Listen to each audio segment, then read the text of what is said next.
The air in the Hurtgen forest in late 1944 was a cold, wet cloth pressed against the face. It smelled of pine rot and churned earth and the faint, metallic hint of blood on the wind. For the men of the 28th Infantry Division, the Keystone Division from Pennsylvania, this forest was a waking nightmare. It was a place that swallowed light and sound and hope in equal measure. Just ahead lay the German border and the Siegfried Line, a brutal, concrete and steel beast daring them to come closer. And behind it, the entire, battered, but still lethal might of the German Wehrmacht waited, coiled and ready to strike. Now, picture a man who didn't belong in this story. He wasn't a general. He wasn't a tactician from a prestigious academy. He was a farmer. A year ago, his biggest concerns were the harvest and a stubborn tractor. Now, he was standing in this godforsaken wood, looking at the most formidable defensive network in Europe, and he was about to suggest something so laughably simple that the officers around him must have thought the strain of combat had finally broken him. His solution? Chicken wire.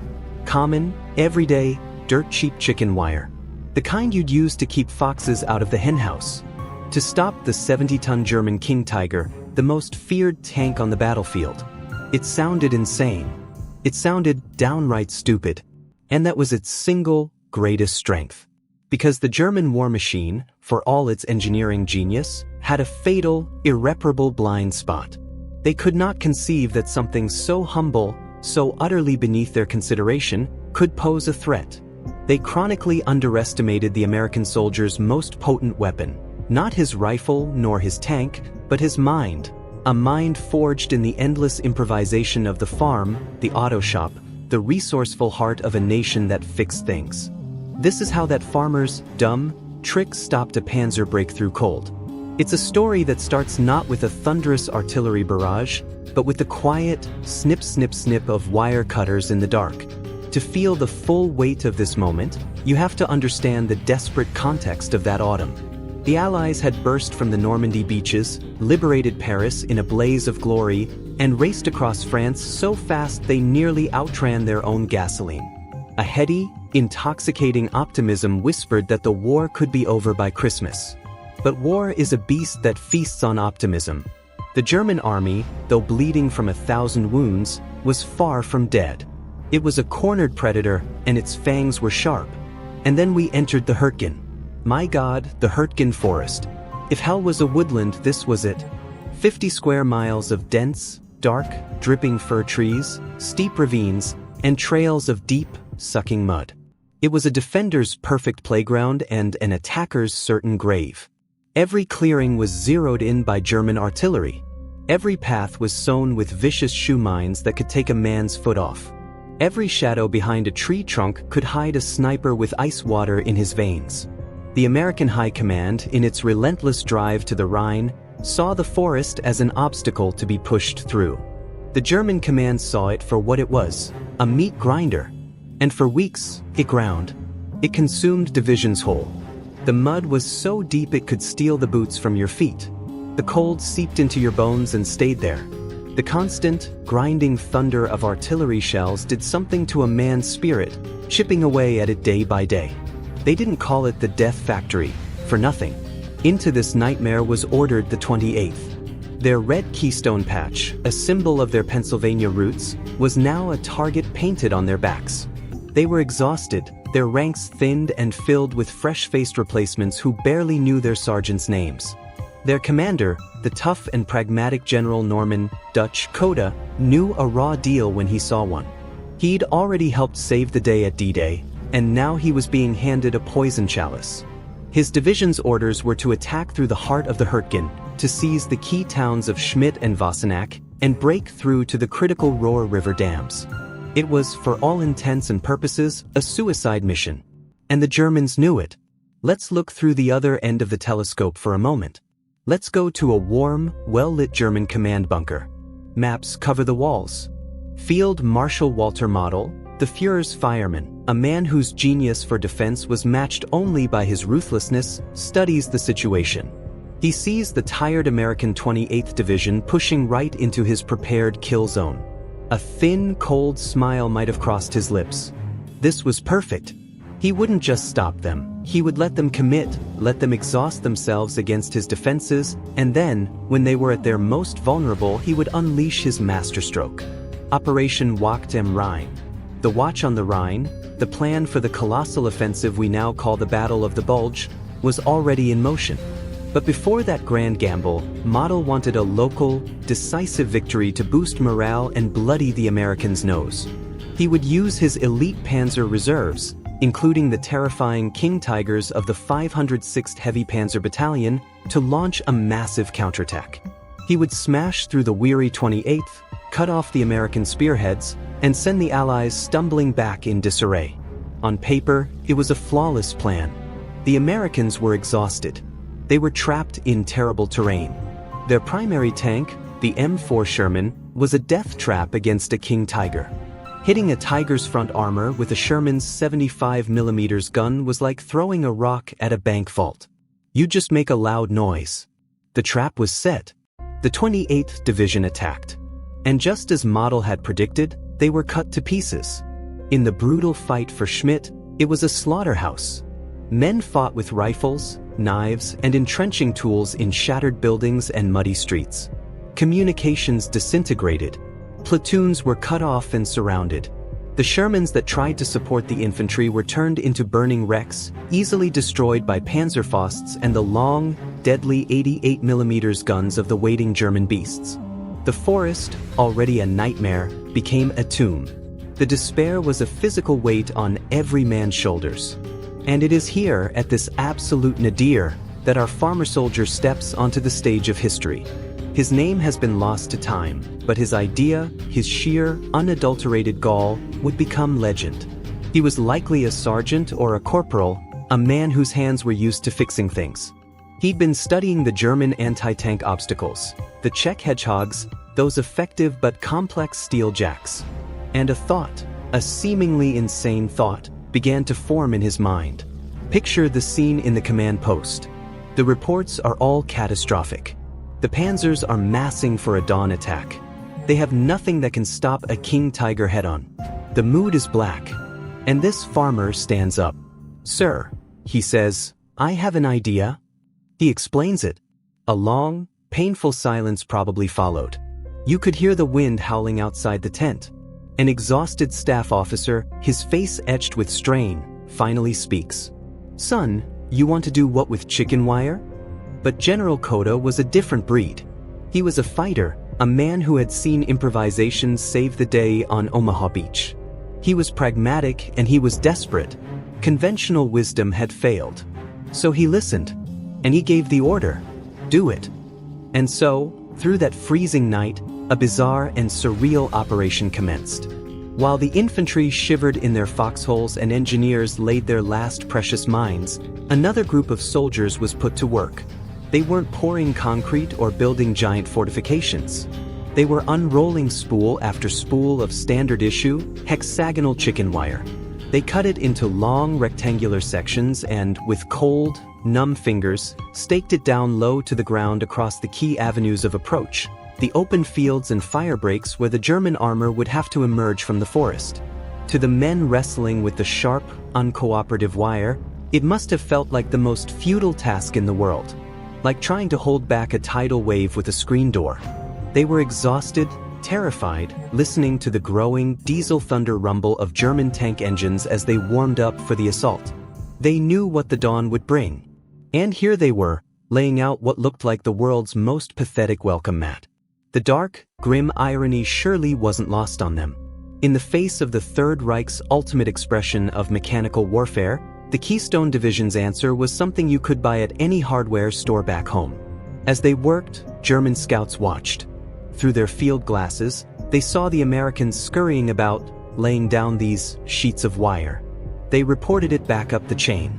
We can only imagine the smug, dismissive laughter in the German command post. Die Amos sind verrückt. The Americans are crazy. They're laying out wire? It was the ultimate confirmation of every arrogant assumption the Germans held. The Americans were unprepared, they were amateurs, they were resorting to the tactics of peasants. This counterattack wouldn't just be a victory, it would be a humiliation. The stage was set. In the cold, gray, pre-dawn light of November 3, 1944, the men of the 28th Division waited. The air was thick with a silence that was somehow louder than the shelling. They clutched their few, inadequate bazookas. They prayed over their handful of mines. And they stared out at the acres of stupid, flimsy, ridiculous chicken wire laid out before their positions. Then they felt it, a low, deep vibration that started in the soles of their feet and traveled up into their teeth. It was the sound of impending doom. And then, through the mist and the skeletal trees, they saw them. The dark, hulking shapes of the Panzers. Not just the smaller models, but the giants. The King Tigers. 70-ton behemoths, their long 88mm guns sweeping the battlefield like the scythe of the Grim Reaper. Their commanders stood tall in the cupolas, confident, arrogant. They saw the American lines. They saw the pathetic wire. And they gave the order. Forwards. Forward. The lead Tiger, a monster named Aegir for a Norse god, surged ahead. Its massive engine screamed, its steel tracks churning the soft earth into soup. It crossed over an abandoned American trench, its machine guns hosing the area, forcing the GIs to keep their heads down. It was an unstoppable force of nature. It headed straight for the open ground, for the chicken wire. The commander, Oberleutnant Franz, probably didn't even register it. Or if he did, he dismissed it with contempt. What was a strand of wire to a god of war? The tank hit the first section at nearly 20 miles per hour. And in that single, shattering instant, the entire paradigm of the battle shifted. The wire didn't break. It didn't snap. It wrapped. It twisted. The tough, flexible hexagonal links, designed to withstand the pushing of livestock, instantly entangled themselves in the tank's drive sprockets and road wheels. They wound themselves around the intricate suspension, around the tracks, with the tenacity of a steel vine. Inside Aegir, the crew was thrown violently forward. The tank lurched to a sudden, jarring halt. The engine, still roaring at full power, screamed in protest as it met an impossible load. The tracks, designed to crush concrete and splinter trees, were being bound and immobilized by nothing. A horrific, high-pitched grinding shriek filled the air, the sound of metal tearing itself apart. Warning lights flashed on the control panel. The stench of burning clutch and superheated steel filled the cramped fighting compartment. Oberleutnant Franz screamed in confusion and rage. "What is it? A mine? Have we thrown a track?" He peered out a viewport, and then he saw it. The glint of the wire wrapped around his drive system in a thick, unbreakable metallic shroud. His invincible King Tiger, the pride of the fatherland, was immobilized. Stuck. Helpless. It had been neutralized not by a superior weapon, but by a farmer's trick. By chicken wire. And in that moment of stunned, disbelieving paralysis, the true genius of the plan was revealed. Because the wire wasn't the killer. The wire was the trap. And a trap tank is a dead tank. From the Treeline, a bazooka team, who had been waiting, breath held, for this exact moment, sprang into action. The King Tiger's frontal armor was impervious. But its side and rear armor, on a stationary target, were fatally vulnerable. The rocket-propelled grenade shot across the field and slammed into the Tiger's flank. A flash, a deafening bang, and then the secondary, catastrophic explosion as the tank's own ammunition detonated. Aegir died there, in that field, a funeral pyre of black smoke and burning fuel, a permanent monument to the price of arrogance. All along the line, the same scene played out. Panzers, following in the wake of the lead tank, found themselves snared by the deceptively simple wire. Their thunderous, orderly charge dissolved into chaos. Tanks swerved to avoid the traps, exposing their vulnerable flanks. Others became stuck, their tracks hopelessly jammed. The American infantry, witnessing this miracle, found a ferocious, new strength. They swarmed the immobilized beasts with bazookas, with grenades, with a desperate, righteous fury. The German counterattack, designed to shatter the American line and turn the tide in the Hurtgen, had been stopped cold. Not by a superior weapon, but by a superior idea. The farmer's dumb trick had worked. It had turned the Germans' greatest strength, their heavy, complex, powerful armor, into their greatest weakness. In their hubris, They had driven headlong into a snare they literally could not see. The 28th Division would still be pulled from the line, a ghost of its former self, chewed up by the relentless Hurtgen. But on that field, on that gray morning, they had won a victory that was more than just tactical. It was a victory of intellect over inertia, of ingenuity over arrogance. It was a testament to the fact that when faced with impossible odds, the American soldier doesn't just fight harder, he fights smarter. But the story doesn't end with the burning hulks of King Tigers. The German High Command was humiliated. How could they explain this? A full-scale Panzer assault, stopped by chicken wire? The official reports would never admit it. So what story did they tell themselves to explain away the failure of their invincible war machines? And how did this single, defiant act of cleverness ripple through the ranks, planting a seed of doubt just as the skies were darkening for the greatest battle the American army would ever fight? The Battle of the Bulge. The answers to those questions are where the legend truly begins.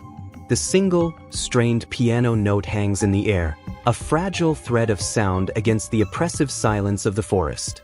It is the sound of a breath held, the sound of a prayer whispered, the sound of the entire Western Front waiting for the inevitable hammer to fall. And then it doesn't. Not in the way anyone expected. The lead King Tiger, Aguirre, did not simply stall. It underwent a violent, mechanical seizure. The chicken wire, designed with a tensile strength to resist the stubborn pushing of livestock, performed a function its manufacturers never, ever envisioned. The moment the tank's drive sprockets, those giant, toothy gears at the front that pull the track, engaged with the wire, it wasn't a cut. It was an ingestion. Think of it like this. You're running a massive, industrial loom. Suddenly, someone throws a thick, steel mesh sweater into the gears. The machine doesn't just stop, it chokes. It gags. It tries to eat something it cannot digest. That's what happened to Aguirre. The flexible, hexagonal links didn't snap. They wrapped. They wound themselves around the drive sprocket with the ferocious tenacity of a python. From the sprocket, the wire was pulled down, entangling the delicate return rollers, and then wound itself into the intricate bogie wheels of the suspension system. It wasn't just a snag. It was a full system contamination. In less than 3 seconds, the left side running gear of the 70-ton behemoth was encased in a cocoon of hardened steel wire. Inside the tank, the crew's experience was one of sudden, violent disorientation. The tank didn't just stop. It lurched forward with a final, grinding jolt, throwing the loader against the breech of the main gun and the gunner against his scope. A chorus of German curses was drowned out by a new, terrifying sound from the engine compartment, the high, screaming whine of a Maybach engine being forced to a dead stop while still at full throttle. It was the sound of a giant being strangled. Oberleutnant Franz, from his cupola, saw none of the intricate mechanics. All he knew was that his invincible war machine, a weapon that had dominated every battlefield it ever touched, was suddenly, inexplicably, paralyzed. He slammed his fist against the steel rim. Was this das? What is it? A mine? A new type of mine? He leaned out, risking sniper fire, his eyes scanning the ground. And then he saw it. The glint of the wire, pulled taut as a bowstring, woven so tightly into his tank's guts it looked like a second skin. His brain, trained on high explosives and armor-piercing ballistics, short-circuited. It was wire, just wire. His humiliation was a physical pain, sharper than any shrapnel. But his horror was just beginning, because the farmer soldier's plan had a second, more deadly phase. The wire wasn't the weapon. It was the aiming system. A Sherman tank's 75mm gun couldn't punch through a King Tiger's front plate. But from the side? At point-blank range? Against a target that couldn't move? That was a different equation altogether. The American bazooka teams, who had been hiding in camouflaged spider holes and behind fallen logs, now had all the time in the world. They didn't have to lead a moving target. They didn't have to fear the Tiger traversing its monstrous 88mm gun towards them. They could take careful, deliberate aim. From a range of less than 50 yards, a rocket shot out from the treeline. It was a young man from Pittsburgh, his hands shaking not from fear now, but from a kind of fierce, disbelieving joy. The shaped charge warbit hit the Tiger on its thinner side armor, just behind the turret. There was a flash, a jet of superheated metal, and then the hump of secondary explosions as the tank's own ammunition cooked off. The turret, weighing over 20 tons, was lifted off its race by the internal pressure and settled back at a grotesque angle. A gear was dead. All along the line, the same surreal tableau unfolded. The following German tanks, buttoned up and relying on the commander's directions, suddenly found their path blocked by their own flagship, now a burning wreck. They swerved to avoid it. They tried to push through the open fields to the flanks. And they drove right into more of the innocuous-looking wire. The orderly Panzer wedge, the Schwerpunkt designed to punch a clean hole through the American lines, devolved into a confused, chaotic scrum of immobilized and maneuvering steel beasts. The American infantry, moments before bracing for a final, doomed stand, now rose from their foxholes with a guttural, defiant roar. It was the sound of the underdog realizing the giant has a glass jaw. They swarmed the stuck tanks like ants on a fallen log. Bazookas fired from point-blank range. Grenades were tossed onto engine decks. In one legendary incident, a staff sergeant from Scranton actually climbed onto a stalled Panzer IV, ripped open the commander's hatch, and dropped a white phosphorus grenade inside. The battle had transformed from a conventional engagement into a savage, close-quarter melee where American initiative utterly dominated German mechanical doctrine. The German attack faltered, then collapsed. The survivors, those tanks that could still move, withdrew back into the dark embrace of the forest, leaving behind a graveyard of their finest armor, tangled in what they could only describe in their after-action reports as an unknown, wire-based obstacle. Back in the American lines, the mood was not one of celebration, but of sheer, stunned disbelief. Men stood covered in mud and soot, looking at the burning tanks, then down at the rolls of leftover chicken wire, then back at the tanks. A slow, weary grin spread across the face of a corporal from Allentown. He turned to the farmer soldier, who was quietly coiling a loose end of wire. "Hey, Sarge," he said, his voice hoarse. "Remind me to never let you build my chicken coop." It was the understatement of the century. In the face of the Third Reich's technological terror, the Keystone Division had fought back with hardware store ingenuity. And they had won. But why did it work? How did it work, on a level deeper than just mechanics? The answer lies in the fundamental cultural chasm between the two armies. The German military mind, for all its brilliance, was hierarchical and doctrinaire. It valued complexity, precision, and top-down control. Their weapons, like the King Tiger, were over-engineered masterpieces, powerful, but fragile and logistically nightmarish. They expected to fight an enemy who operated on the same principles. The American military, by contrast, was a citizen army. It was decentralized and pragmatic to its core. It valued improvisation, simplicity, and individual initiative. A farmer looked at a tank and didn't see an invincible monster, he saw a machine. And he knew that all machines, no matter how powerful, have moving parts. And moving parts can be jammed. The chicken wire was the perfect physical manifestation of this philosophical divide. To the Germans, it was beneath consideration, a peasant's tool. To the Americans, it was available, effective, and cheap. It was the ultimate expression of a nation that solved problems not by building a perfect solution, but by building a good enough one right now. The immediate aftermath was a whirlwind. General Koda, upon receiving the reports, reportedly let out a short, sharp bark of laughter, the laugh of a man who had just seen fate cheated. The story of the chicken wire fix spread through the exhausted division like a jolt of electricity. It was a needed tonic, a proof that their brains were still a weapon the enemy couldn't counter. But in the German headquarters, a very different conversation was taking place. The failure of the counterattack was a profound embarrassment. Field Marshal Model was livid. But the explanation, that their elite panzers had been defeated by poultry fencing, was unacceptable. It was an insult to the entire German military tradition. So, they did what all bureaucracies do when faced with an inconvenient truth. They created a more palatable lie.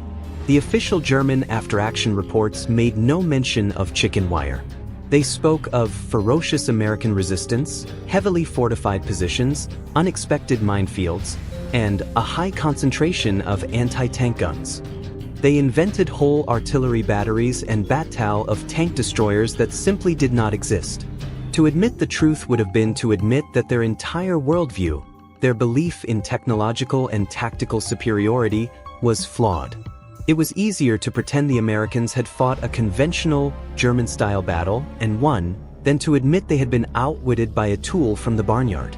This failure of recognition was a critical intelligence windfall for the Allies. It meant the Germans learned the wrong lesson. They didn't see the ingenuity, they saw only the result, which they attributed to brute force. This intellectual arrogance was a ticking time bomb, and its fuse was burning down rapidly.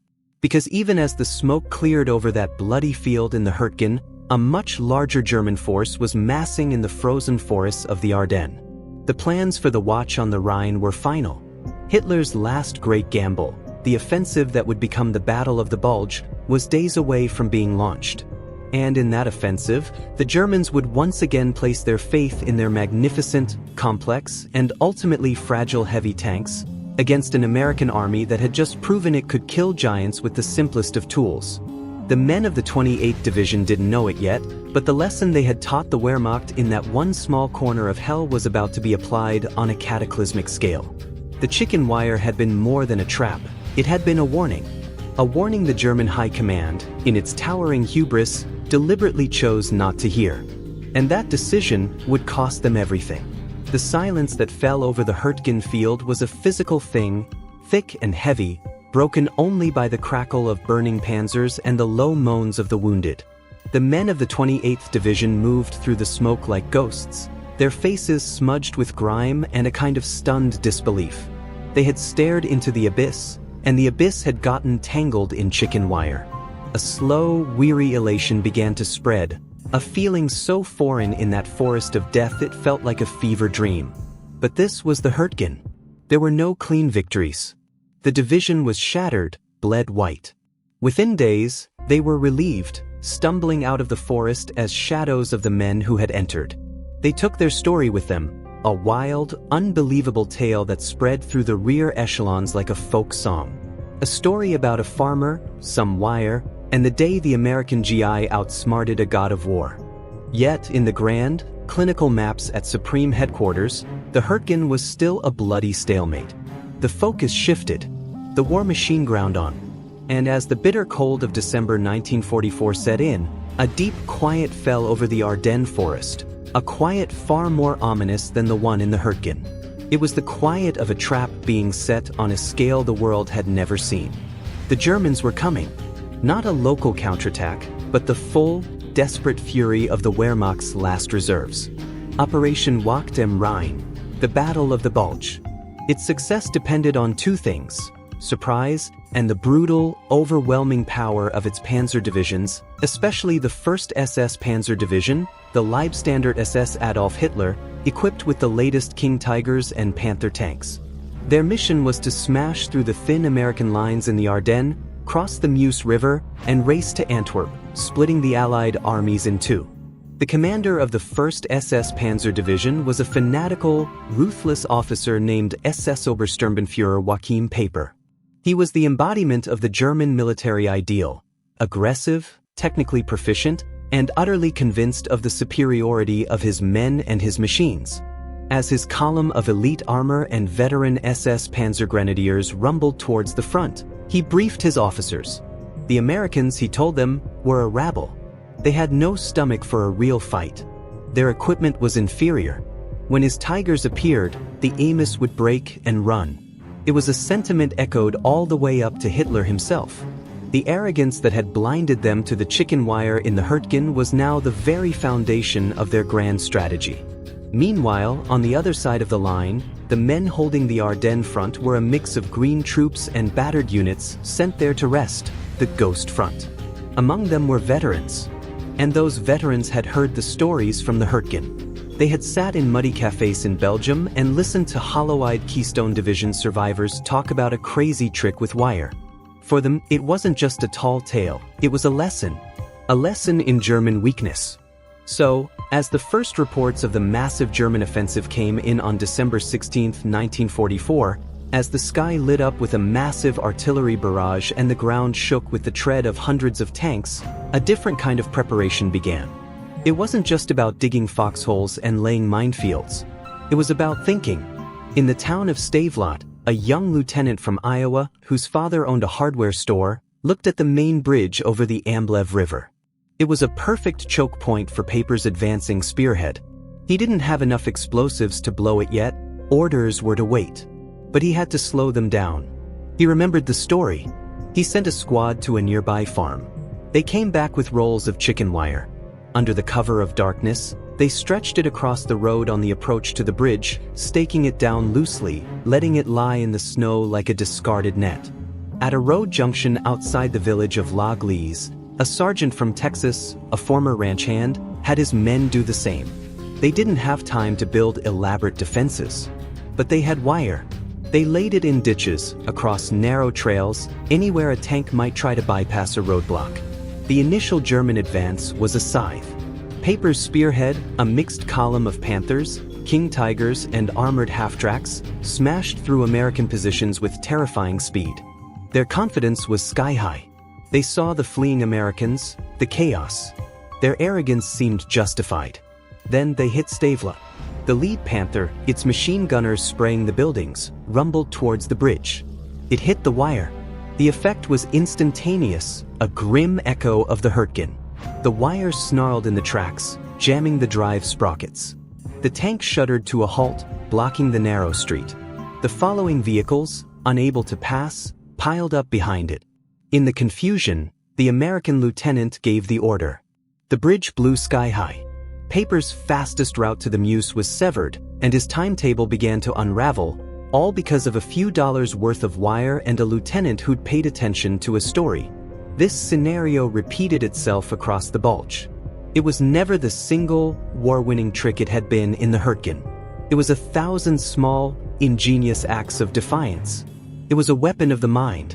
At a critical crossroads, a platoon of the 30th Infantry Division, Old Hickory, used wire to create fake roadblocks, funneling confused German reconnaissance units into pre-sighted artillery kill zones.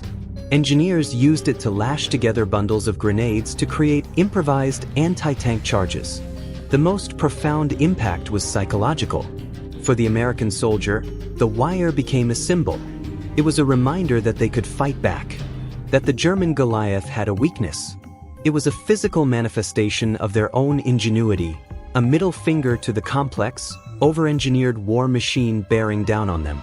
It gave them a sliver of confidence in the face of the blizzard and the Panzers. For the Germans, especially the elite SS Panzer crews, it became a source of gnawing, infuriating confusion. Their after-action reports from the Bulge are littered with frustrated mentions of unexpected obstacles, wire entanglements, and improvised barriers that disrupted their momentum. They never called it chicken wire. They couldn't bring themselves to name the thing that was humiliating them. Just as in the Hurtgen, their doctrine had no answer for it. Their training had prepared them for minefields and anti-tank guns, not for the stubborn, low-tech creativity of the American citizen soldier. This failure to adapt was catastrophic for the German offensive. The precious momentum of the first day was lost in 100 small delays. Hours were wasted as tanks had to be winched free of wire, or as columns had to find new routes around seemingly insignificant obstacles. Those hours gave the Americans time to rally. It gave time for paratroopers of the 101st Airborne to dig in at Bastogne. It gave time for Patton's Third Army to wheel north in one of the most stunning maneuvers of the war.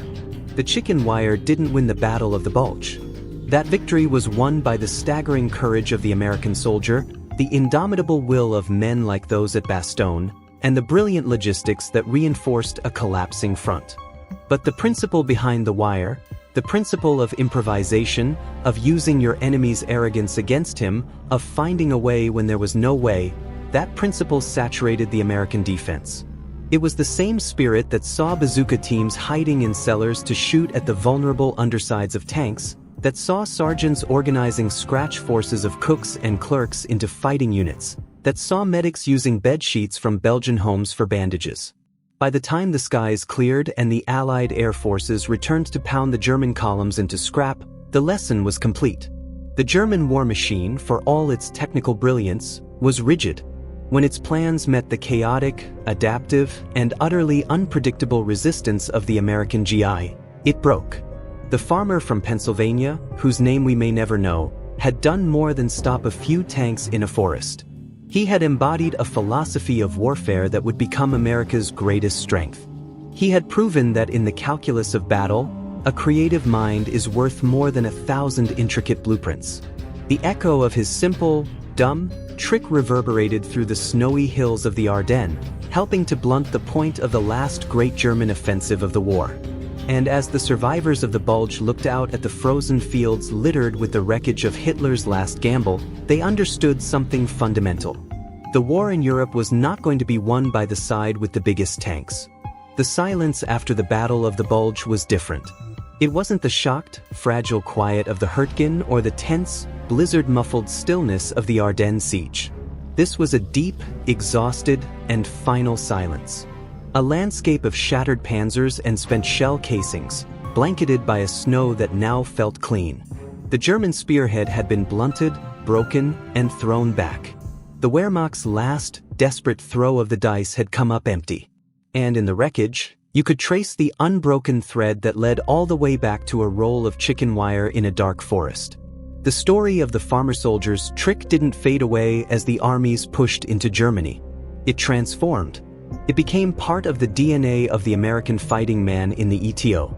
It was a story told in muddy bivouacs and captured German pubs, a story that was less about the wire itself and more about the mindset. It was a folk legend, a piece of tactical mythology that gave every GI a permission slip to think for himself. You could see its influence in the final, brutal push across the Rhine and into the heart of the Reich. When a squad from the 9th Armored Division found the Ludendorff Bridge at Remagen still standing, they didn't wait for a perfect, textbook assault. They improvised. Under furious German fire, they rushed it, cutting wires, throwing charges off the bridge, fighting a close-quarters battle of pure instinct and guts.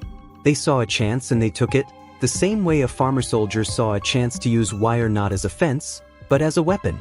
Weeks later, when elements of the 3rd Armored Division were stalled by a pair of Jag Tiger tank destroyers, monsters even more heavily armored than the King Tiger, they didn't just throw their Shermans at them in a suicidal charge. They used smoke, maneuver, and a team of engineers who, under cover of darkness, crept close and disabled one of the behemoths with precisely placed satchel charges. It was a different tool for a different problem, but it was the same spirit. Don't fight the enemy's fight. Force him to fight yours. This was the true, lasting triumph. The United States didn't just outproduce Germany. It outthought them. The American system, for all its chaos and disorganization, empowered the individual soldier to be a problem solver. The German system, for all its efficiency and order, demanded obedience to a rigid doctrine.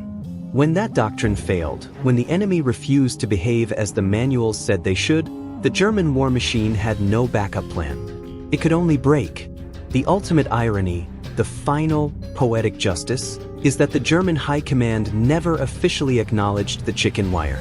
To the very end, in their bunkers deep beneath Berlin, they clung to their worldview. They attributed their defeats to overwhelming material superiority, to the treachery of the weather, to the failings of their subordinates.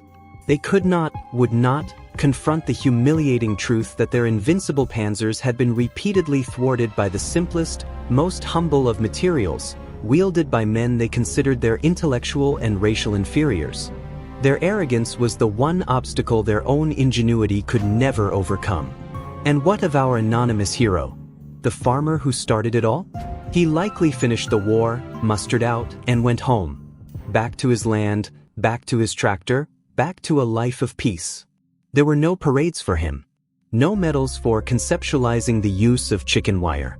His name is lost, but his legacy is woven into the fabric of American history as surely as that wire was woven into the tracks of a King Tiger. He represents every American who has ever looked at a problem and seen a solution where others saw only impossibility. He is the spirit of the minute citizen, the rifleman who could think for himself. He is the embodiment of the idea that freedom's greatest weapon is not a specific technology, but the unfettered, creative mind of a free people. So the next time you face a seemingly insurmountable challenge, a modern-day king tiger in your own life, a financial setback, a personal loss, a bully who seems too powerful to confront, remember the farmer in the Hurtgen forest. Remember that the most sophisticated, intimidating problems can often be defeated not by meeting them head-on with their own rules, but by finding the chicken wire. The simple, elegant, and unexpected solution that they never see coming. The war ended. The forests grew back over the foxholes. The rusted hulks of the Panzers were eventually hauled away for scrap. But the lesson remains as vital today as it was in 1944. Underestimation is a fatal flaw. Ingenuity is a force multiplier. And sometimes the most powerful weapon in the world isn't a high-velocity shell. It's an idea. A simple, dumb idea, born not in a general staff room, but in the mind of a farmer under the dark, dripping trees, with the sound of tank tracks growing louder in the distance. The final surrender in May of 1945 wasn't an ending. It was a release of breath held for years. For the men of the 28th Division, and for every GI who had heard the story, the war became a collection of memories, some too painful to ever speak of, others, like the chicken wire, told and retold until they took on the quality of myth. They came home on troop ships, not to ticker-tape parades, but to quiet train stations and farmhouses where life had stubbornly gone on without them. The farmer soldier, if he survived, stepped off that train and back into a world of tangible things. The smell of turned earth, the weight of a tool in his hand, the simple, honest work of making things grow. He never put his name to his idea. He never sought credit. In his mind, he just fixed a problem, the same way he'd fix a broken plow or a leaky roof. He'd done his duty. That was all. But the seed he planted in the mud of the Hurtgen had taken root. It didn't just influence the end of the war in Europe, it became a quiet, foundational part of the American military ethos. In the officers' academies and the NCO clubs in the decades that followed, the story was told not as a primary lesson from a textbook, but as a crucial sidebar. A reminder. A lesson in what really wins wars. You can see its DNA in the frozen Chosin Reservoir in Korea, where Marines, surrounded and outnumbered, didn't just dig in and die. They used everything from discarded sea ration tins to create makeshift stoves to keep their weapons from freezing, to employing their own artillery in entirely new, direct-fire roles to shatter Chinese human wave attacks. They improvised, adapted, and fought with a terrifying, practical creativity. You can see it in the jungles of Vietnam, where a young sergeant might jury-rig a claymore mine with extra ball bearings and a blasting cap from a dud mortar round to create a more devastating ambush. Where grunts, tired of the standard-issue gear, modified their rifles, their packs, their entire loadouts based on hard-won experience in the field. The institutional army might have frowned on it, but that spirit of individual initiative, of making do and making it work, was the same one that had stretched wire across a field. This legacy isn't just about weaponry. It's about a mindset. It's the opposite of the not invented here syndrome that plagues so many large, bureaucratic institutions. It is a deep-seated belief that the best idea can come from anywhere.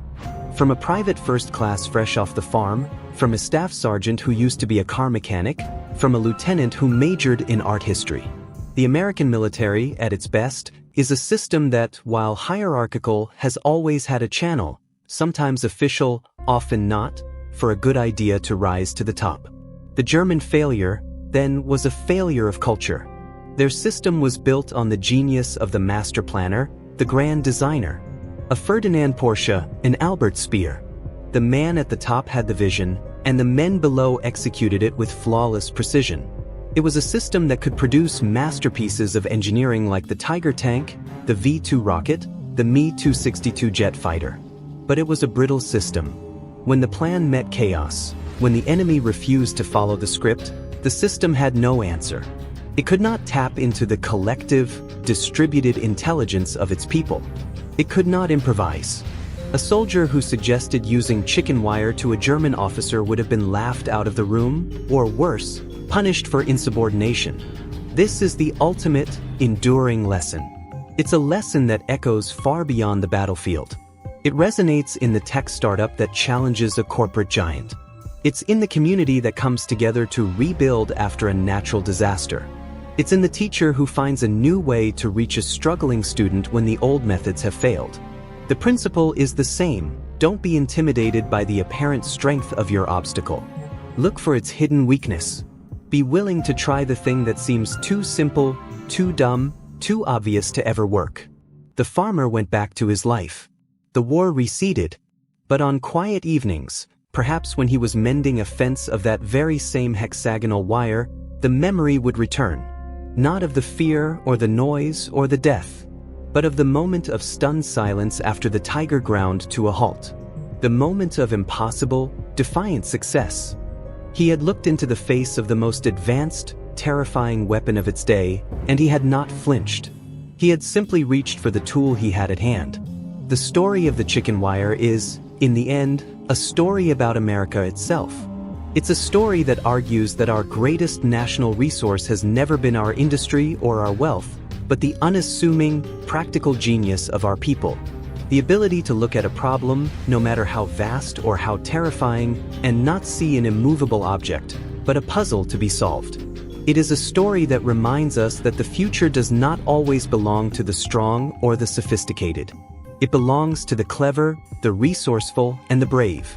It belongs to those who are unafraid to use a simple piece of wire to tie down a giant. The decades turned. The Cold War froze over the battlefields of Europe, then thawed. The men of the greatest generation grew old, their memories crystallizing into history. The story of the chicken wire, like so many others, risked fading into the quiet static of the past, a curious footnote for dedicated historians. But a story that embodies a fundamental truth has a way of resurfacing, of proving its relevance again and again. You can hear its echo in the deserts of Iraq in 1991, during Operation Desert Storm. The Iraqi army, the fourth largest in the world at the time, was dug into formidable defensive lines. They had Soviet-era doctrine, miles of minefields, and interlocking fields of fire. They expected a replay of World War I, a brutal, head-on assault. What they got was something else entirely. The US military, having absorbed the lessons of its own history, didn't play by their rules. While the world watched the sky light up with laser-guided bombs, another, more humble innovation was unfolding on the ground. Faced with the terrifying prospect of Saddam Hussein's extensive minefields, American engineers didn't just slowly and methodically clear them. They adapted. They took old M60 tank chassis, stripped them down, and welded on enormous chains or weighted rollers. These crude, brutal-looking devices, dubbed mine flails, would literally beat the ground in front of advancing columns, detonating mines safely. It wasn't elegant. It wasn't high-tech. It was a brute force solution that looked like something cobbled together in a junkyard. It was the chicken wire principle in the age of the microchip. Find a simple, effective, and unexpected way to neutralize the enemy's greatest strength. And again, in the early years of the war in Afghanistan, you could see the legacy. Faced with an elusive enemy using rugged terrain as their primary defense, small units of American Special Forces did something revolutionary. They went back to the past. They partnered with local Afghan horsemen, the Northern Alliance, and became a modern-day cavalry. These Green Berets, some of the most highly trained soldiers on the planet, were learning to ride horses and call in airstrikes from a satellite radio simultaneously. They were improvising a 21st century war with 19th century tools because it was what the situation demanded. It was pragmatic, it was effective, and it was utterly confounding to a Taliban enemy that expected a conventional fight. It was the spirit of the farmer soldier, alive and well in the Hindu Kush. This thread connects directly to the ingenuity seen in today's conflicts. In the drone-filled skies over Ukraine, you don't just see multi-million-dollar systems. You see Ukrainian soldiers rigging commercial, off-the-shelf drones from China to drop hand grenades and small mortar rounds on Russian positions. It's a devastatingly simple and cheap counter to a massive, technologically advanced army. It's asymmetric warfare in its purest form. It's chicken wire for the digital age. The principle even transcends warfare itself. It's the same spirit that drove the engineers of Apollo 13, who, with the world watching, built a carbon dioxide filter out of spare parts, duct tape, and a sock to save the lives of 3 astronauts. The manual didn't have a solution. They had to invent one, using only what they had on hand. It was a moment of pure, American improvisation under life-or-death pressure. The failure is not an option mindset is the direct descendant of the "we have to try something" mindset in that Hurtgen field. So why does this story, this specific, almost silly anecdote, hold such power? Because it's not really about the wire. It's a metaphor for resilience. It's about the power of the human mind to reframe a problem. The German Panzer was a problem of force. The American farmer reframed it as a problem of friction. He didn't need to be stronger than the tank, he just needed to stop it from moving. This is the lesson we carry forward. In our own lives, we face our own panzers. The looming project that seems too complex. The personal setback that feels insurmountable. The established way of doing things that everyone says cannot be changed. The story of the chicken wire tells us to stop staring at the frontal armor. Stop trying to match force with force. Walk around the problem. Look at it from a different angle. What is its equivalent of a drive sprocket? What simple, overlooked, dumb tool or idea could you apply to create friction, to slow it down, to change the rules of the engagement? The farmer soldier is a ghost now, his identity dissolved into the soil of Pennsylvania and the history of a nation.